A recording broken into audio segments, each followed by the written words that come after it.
My name is Alba, a 33-year-old nurse living in the steady rhythm of work and quiet moments. My days revolved around long shifts at the hospital and visits to my mother in her rural village. I never thought there'd be more to my simple life, until one day, a man walked into my small world, bringing with him both joy and complications I hadn't expected. My name is Alba. I'm 33 years old, and I work in a busy hospital in the city. For nearly a decade, I've been a nurse, spending my days tending to the sick, adjusting 4 drips, soothing fevers, and offering quiet comfort to those who need it most. The work is hard. The beep of monitors and the sharp scent of antiseptic fill my hours, whether I'm on the bustling day shift or the eerie calm of the night. My feet ache, my eyes burn from lack of sleep, but I love it. There's a quiet pride in knowing I can ease someone's pain, even just a little. Before last year, my life was a solitary loop. No boyfriend, no one to come home to. My small apartment sat on the edge of town, its walls bare except for a faded photo of my mother and me and a stubborn little fern I somehow kept alive. Work swallowed my time. After a shift, I'd collapse onto my bed, the hum of the city outside lulling me to sleep, only to wake up and start again. On my rare days off, I'd drive out to see my mother. She lives in a tiny village an hour away, where the air smells of damp earth and wildflowers stretch across the fields. She's old now, her hands shaky as she pours tea, her silver hair catching the sunlight. I'd cook for her, sweep her porch, or just sit with her, watching the horizon swallow the day. Life was quiet, simple, and small. Then one day, everything changed. A new doctor arrived at the hospital. His name was Michael. He was 31, 2 years younger than me, and he had a presence that drew eyes without effort. Tall, with messy brown hair and piercing blue eyes, he carried a smile that softened the sterile corridors. He was handsome, almost too handsome, and kind in a way that felt genuine. The other nurses buzzed about him, trading stories of his charm over lukewarm coffee in the break room. He remembered names, asked questions, and laughed easily. Everyone liked him. I didn't expect him to notice me. I'm not like the other nurses, with their slim figures and bright confidence. I'm ordinary, medium height, plain features, my dark hair always tied back in a no-nonsense bun. My scrubs are practical, my sweaters worn, my hands rough from years of work.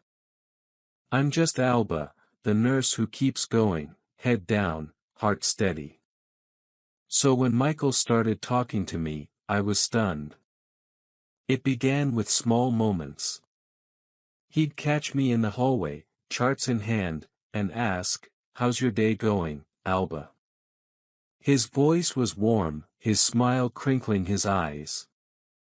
I'd stammer a reply, heat creeping up my neck, sure he was just being polite. But he kept at it.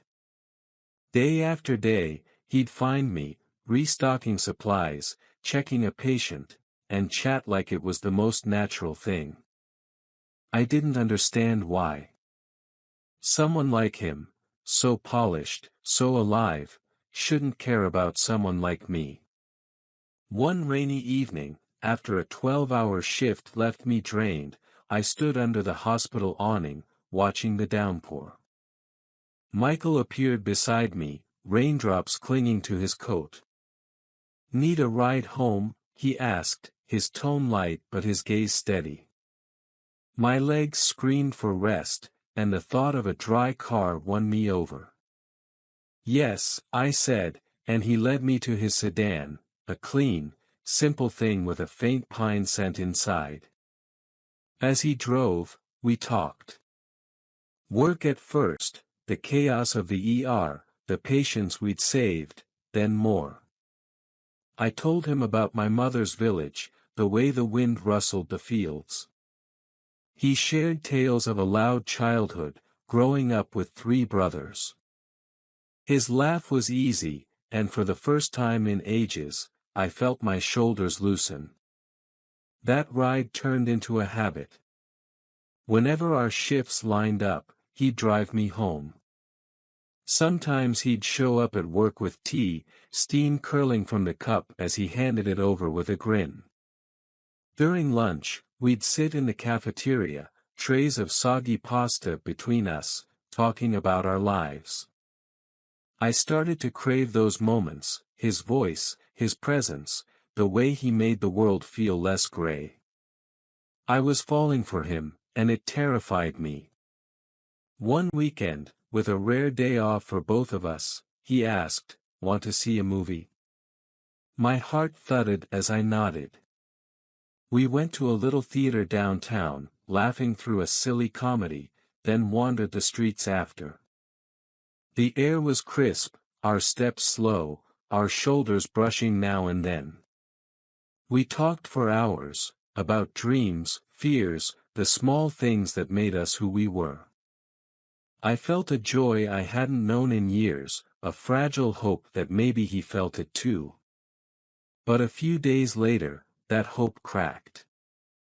We were in the cafeteria, sipping coffee, when Michael's face grew serious. "Alba," he said, his voice low, "I need to tell you something." I braced myself, the mug cold in my hands. "I'm married." The word echoed in my skull. Married? He'd never hinted at a wife. No ring glinted on his finger. I stared as he explained. Her name was Laura. They'd been together 5 years, no kids. "I'm not happy," he said, his eyes searching mine. "Laura wants a family, kids, a big house. I don't. We fought about it for years, and now she barely talks to me. We're strangers living under the same roof. But with you, Alba, it's different. You make me feel alive." His words sounded raw, honest, but they didn't erase the weight in my chest. I liked him, too much, but he wasn't mine to want.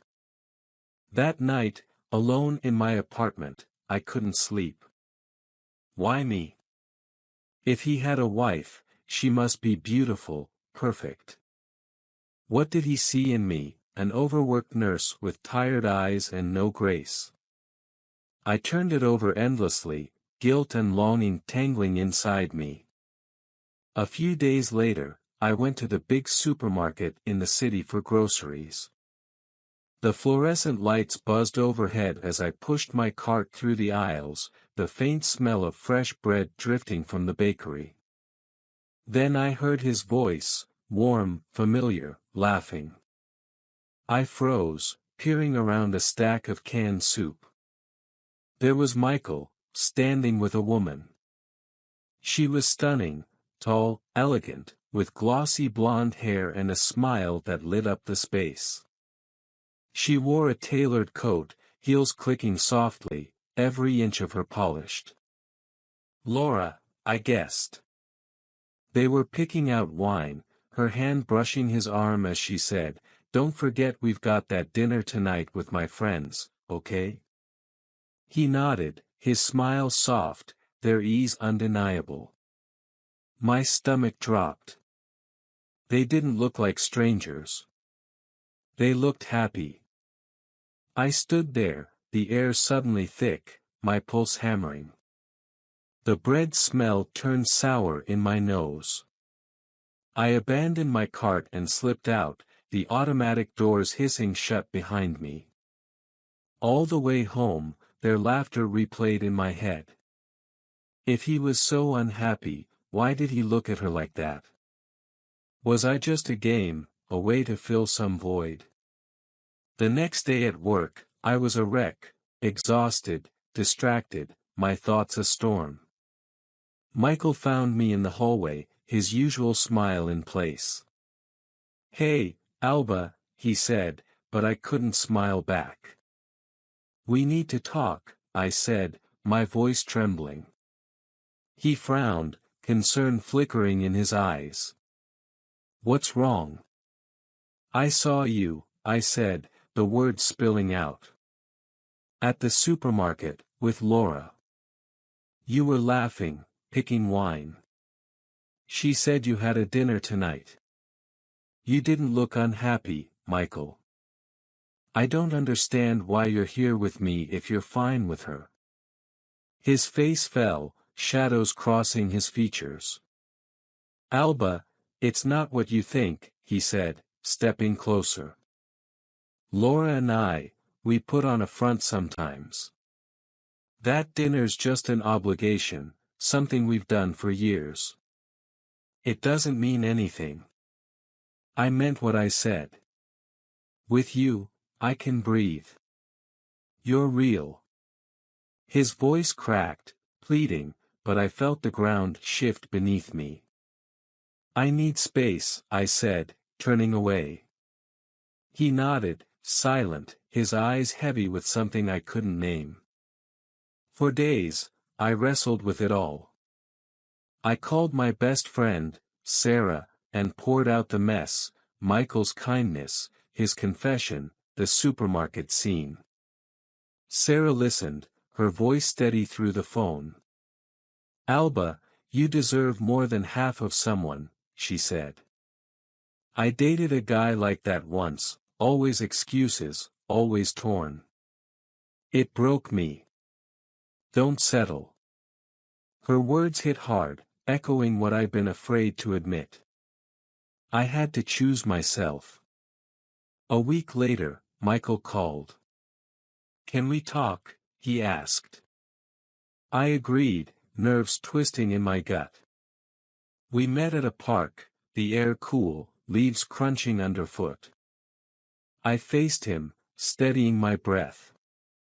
"Michael, I care about you," I said. "But I can't do this. You need to figure out what you want with Laura. Talk to her, fix it, or let it go. I won't be the other woman." He looked at me, his jaw tight, eyes glistening. "I care about you, Alba," he said softly. "I'll think about it. I just want you to be happy." We stood there a moment, the silence heavy, then parted ways. Walking home, my chest ached, but a strange strength settled in me. I'd done the right thing. The days after were quiet. Work kept me busy, the clatter of trays, the soft groans of patience, but my mind lingered on Michael less. One weekend, I drove to my mother's village.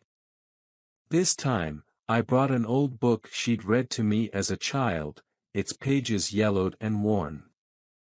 We sat on her porch, the wind carrying the scent of hay, and she read aloud, her voice fragile but warm. I leaned against her, the sun dipping low, and felt a peace I hadn't in months.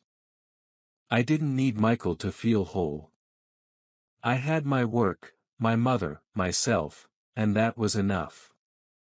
Life throws hard choices at us, I've learned. Letting go of something you want hurts, but keeping your heart honest hurts less in the end. I'm still Alba, still ordinary, but I'm learning to see the strength in that. Looking back, I see that life doesn't always give us what we want, but what we need to grow.